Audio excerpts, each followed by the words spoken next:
guys? Welcome back to another episode of Retro RAW Reviews. Ring Post Daily podcast co-host here, Awesome One Joey, and we are about to dive into the Raw After Mania, episode 11.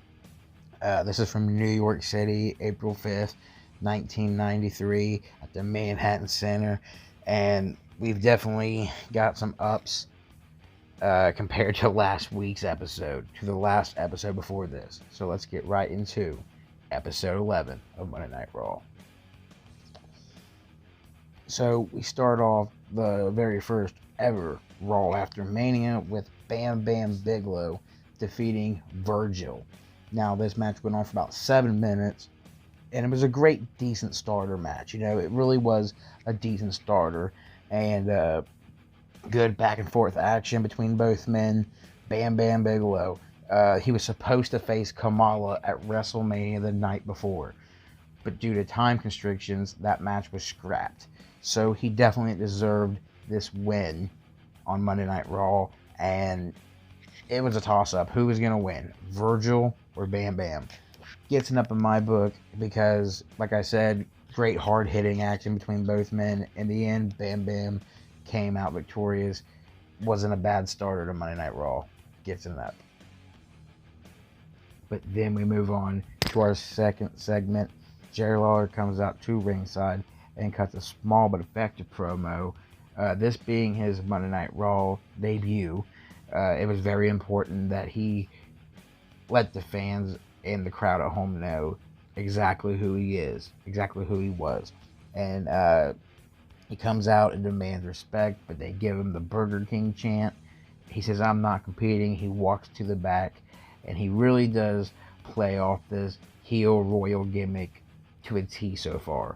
So Jerry Lawler coming out and just demanding respect and not earning it and being the heel that we all came to love gets him up.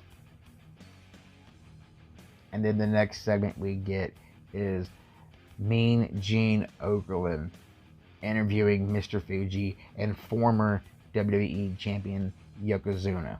And they talk about the events that happened at WrestleMania and losing the title to Hogan in the very end of the show.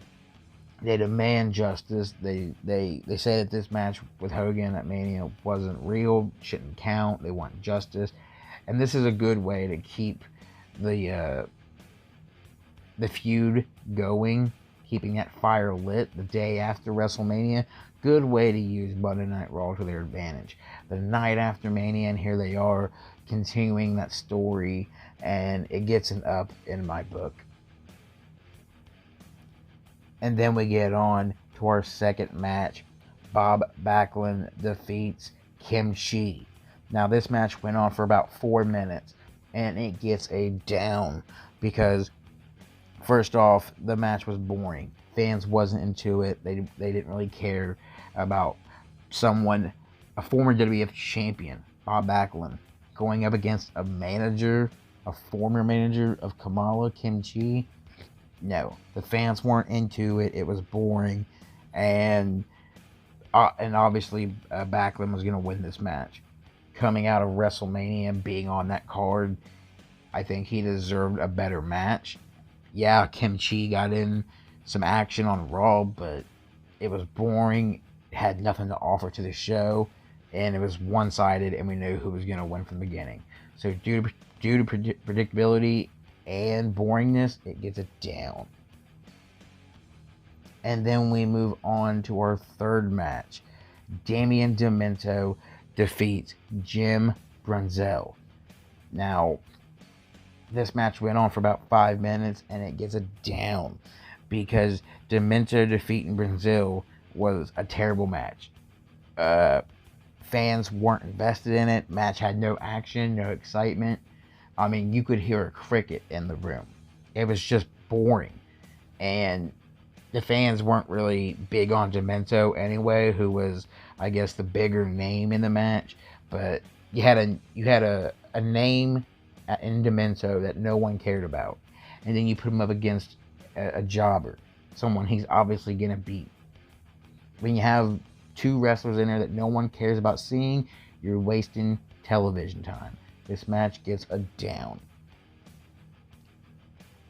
And then once again, Jerry Lawler comes out and doesn't wrestle, and he demands respect, still getting Burger King chants, and it gets an up. Because once again, he's coming out playing this heel gimmick to a T. He knows how to get the fans riled up, and when you got a whole room of people chanting Burger King at Jerry Lawler, and they want to see him get his butt kicked, but he refuses to wrestle. You know, he's obviously going to wrestle in the night, but just pushing it off and saying, nah, screw you guys, you ain't worth my time. He gets an up for playing the gimmick right and really getting the fans up on their feet. Even though it wasn't a match, just the segment alone, getting the fans involved in their chants. That's what you want. You want crowd involvement. You want them to be just as part of the show as the wrestlers. And this did a good job. And then we get on to our next match. The Steiner brothers defeat the Beverly brothers. Now, this match went on for 11 and a half minutes. It was great tag team action. Good back and forth action. Fans had fun. They really were behind the Steiners all the way. And this match gets an up. Like I said, just for being action-packed and fans really behind it. This was really the first match of the night, but the fans actually seemed pumped up to see. And also, the Steiners not really booked that well on previous episodes of Raw. Going against rookies, obvious outcomes. This was an actual good match that the Steiner brothers and the Beverly brothers could both teams, all four men, could benefit from and say, we put on a pretty good match. Gets an up in my book. And then we get on to our main event. Jerry Lawler defends rookie and jobber Jim Powers in 6 minutes. Now, Jerry Lawler comes back out to the ring. Once again, he's pulling this I'm not going to wrestle for you crap. And Jim Powers comes out and starts the match. He attacks him at ringside. He throws him in the ring. The bell rings, and we're on it. We're on a go. We are greenlit here. And it was really fun to see, you know, a jobber or a rookie at this point come out and take a sedative, come out and be assertive and say, hey, you're not getting out of my match this time. And he throws him in the ring and gets it started. And Lawler and Powers here had a good back and forth match.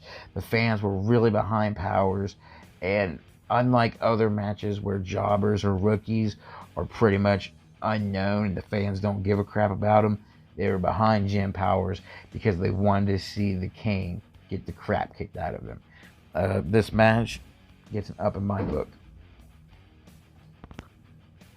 And then we get on to our final segment of the night. Jerry Lawler just won his match, and he's still out there at ringside. We come back from commercial, and he's out there calling out Randy Savage at commentary with Vince McMahon, sitting there telling him that he's trash like the fans, that he doesn't deserve to be in the ring with Lawler himself and all this and that. And it's a real good way to give Jerry the King Lawler his Raw debut. All night long, he's been playing I'm the better than you gimmick. He has a great match with a jobber or a rookie, and Jerry Lawler's always been good at putting on great matches. So the fact that he was able to go out there and make something with a jobber or a rookie, no surprise. And then to top it off, he calls out one of the biggest names in WWE history at this point, Randy Savage. Got to give it up for Jerry Lawler getting all he can out of this debut of his on Monday Night Raw. So many gimmicks, and yet Lawler is probably the most loyal to his gimmick, to play that royal dick kind of gimmick. Gets an up in my book. So thanks for watching, guys. This was another edition of Retro Raw Reviews. Go in the comment section and let me know what you agree with, what you disagree with, what you liked and what you didn't like. That's what the comment section is for your voices to be heard. Don't forget to check out Ring Post Daily Podcast on Facebook and I'll see you guys in the next edition of Retro Raw Reviews.